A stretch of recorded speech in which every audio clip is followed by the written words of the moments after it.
Remember, God loves you very much. Your waiting has a purpose. Sumainyo ang Panginoon. At sumainyo rin. Ang mabuting balita ng Panginoon ayon kay San Juan. Papuri sa iyo, Panginoon.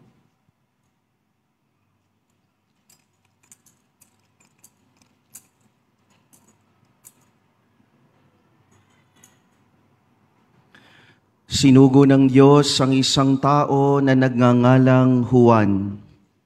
Naparito siya upang magpatotoo tungkol sa ilaw at manalig sa ilaw ang lahat dahil sa patotoo niya. Hindi siya ang ilaw, kundi naparito siya upang magpatotoo tungkol sa ilaw. Nang suguin ng mga Hudyo sa Jerusalem ang ilang saserdote at levita upang itanong kung sino siya, sinabi ni Juan ang katotohanan. Sinabi niyang hindi siya ang Mesiyas. Kung gayoy, sino ka? Tanong nila. Ikaw ba si Elias? Hindi po, tugon niya. Ikaw ba ang propetang hinintay namin? Sumagot siya, hindi po. Sino ka kung gayon? Tanong nila uli. Sabihin mo sa amin para masabi namin sa mga nagsugo sa amin. Ano ang masasabi mo tungkol sa iyong sarili? Sumagot si Juan, ako ang tinig ng isang sumisigaw sa ilang. Tuwirin ninyo ang daraanan ng Panginoon. Ang propeta Isaías ang may sabi nito. Ang mga nagtanong ay sugo ng mga Pariseo. Muli nilang tinanong si Juan, bakit ka nagbibinyag? Hindi pala naman ikaw ang Mesiyas, ni si Elias, ni ang propeta.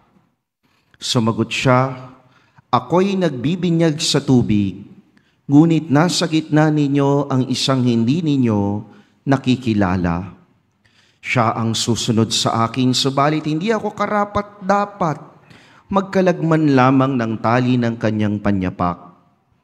Ito'y nangyari sa Betanya, sa ibayo ng Jordan na pinagbibinyagan ni Juan. Ang mabuting balita ng Panginoon. Pinupuri ka namin, Panginoong Hesukristo. Maupo ang lahat. Minamahal na bayan ng Diyos, magandang gabi po sa inyong lahat. Palakpakan naman po natin ang ating pagdiriwang at pakisabi naman po sa inyong katabi, mahal ka ng Diyos. Kasunod nito, pakisabi mo na rin sa Kanya, kaya magbago ka na. Ngayong tayo po ay nagsisimbang gabi, pinapaalalahanan tayo na kahit na tayo pa ay naghihintay madalas sa ating buhay, ang Diyos naman ay nagbibiyaya ng kagalakan. Mayroong kasiyahan, mayroong kaligayahan, kahit pa tayo'y naghihintay. Dahil siguradong tayong lahat ay mahal ng Diyos. Pakitignan nga po ngayon ang inyong katabi. Masaya po ba siya? Ha? Sino po ba sa inyo ang hindi masaya? Ha? Yung mga hindi masaya ngayon, ipagdarasal natin sila na sila nawa ay gawaran ng kaligayahan, kasiyahan ng ating mahal na Panginoon. Ilang mga pagninilay po para sa ating pagsisimbang gabi. Marami po sa atin talagang balak kompletuhin ang pagsisimbang gabi. Talagang every Sunday, faithful magsimba. At sa nalalapit na Pasko, sigurado ako, ini-schedule nyo na kung anong oras kayo magsisimba.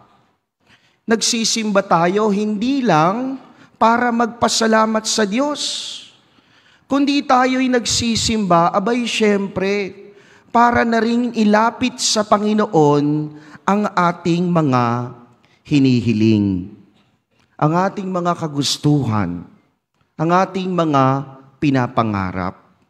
Pero ang tanong, mga kapatid, lahat ba ng hinihiling natin sa Panginoon ay sinasagot ng Diyos?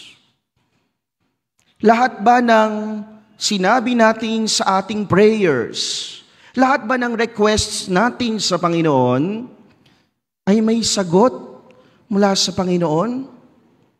Mga kapatid, ang totoo at tamang sagot po ay oo. Lahat po ay may sagot. Madalas ang Diyos nagsasabi ng oo. Papayag siya sa iyong hinihiling. Nagkakataon na yung kagustuhan mo ay kaparehas ng kagustuhan ng Diyos. Pero tandaan natin mga kapatid, kung sagot ang oo, abay, sagot rin naman ang hindi. There are times that God would not allow us to have this, would not allow us to reach this. Because when God says no, it means He has better plans for us. Mayroon siyang mas magandang plano para sa atin. Kayo po, siguro marami na kayong pinagdarasal na natanggap ninyo. Salamat sa Diyos. Pero sigurado ako naranasan rin ninyo na meron kang pinagdasal, matagal na panahon, pero hindi ibinigay sa iyo ng Diyos. Nung hindi ibinigay sa iyo, baka nga nainis ka pa at nabuisit ka pa. Pero you will come to realize in time na meron palang ibang plano ang ating Panginoon na mas maganda pa kesa sa kagustuhan natin. Kaya nga mga kapatid, our life is full of waiting. Pasensya po kung nalita ko sa ating banal na misa. Pero I think there's a meaning in every waiting. Sana nagkaroon kayo ng chance na makapag-personal prayer with the Lord while we are waiting for the Holy Mass to begin. And since our life is full of waiting, hindi ba kung i-identify natin ang ating mga hinihintay, napakarami. Hinihintay nating maabot ang pangarap na ito. Hinihintay natin na magbago na ang ganyan o ganito sa ating buhay. Hinihintay natin yung tamang tao. Hinihintay natin na matapos na ang problema. And for many of us, yung experience nila, while they are waiting for clarity or for clear answers in life from God, ano ang feeling? Feeling nila na pag-iiwanan sila. Yung tipong, yung ibang tao, blessed na by God, yung ibang tao, ang dami ng blessings na natanggap. Pero ikaw, ang tagal mo nang pinagdarasal yan, ang tagal mo nang nagpapakabuti, parang walang nangyayari. Para bang masakit sa pakiramdam kasi walang nangyayari sa iyong ipinagdarasal. Pero mga kapatid, that is wrong. Hindi po totoong walang nangyayari, lalo na if you are waiting for clarity from God or answers from God.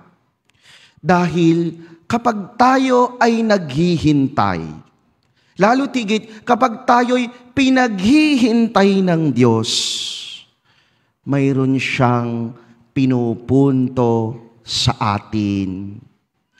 Mga kapatid, your waiting has a purpose. May kahulugan ang iyong paghihintay. At mayroon rason para maging masaya kahit pa tayo ay naghihintay dahil siguradong minamahal tayo ng Panginoon. Kaya dear friends, as we celebrate this Holy Mass, we offer to the Lord all our waiting. All the acts of waiting of our lives, lahat ng mga paghihintay natin, Nawa kaawaan tayo ng Diyos at malaman natin ang mensahe ng Diyos sa ating mga karanasan. Remember, God loves you very much. Your waiting has a purpose. Amen.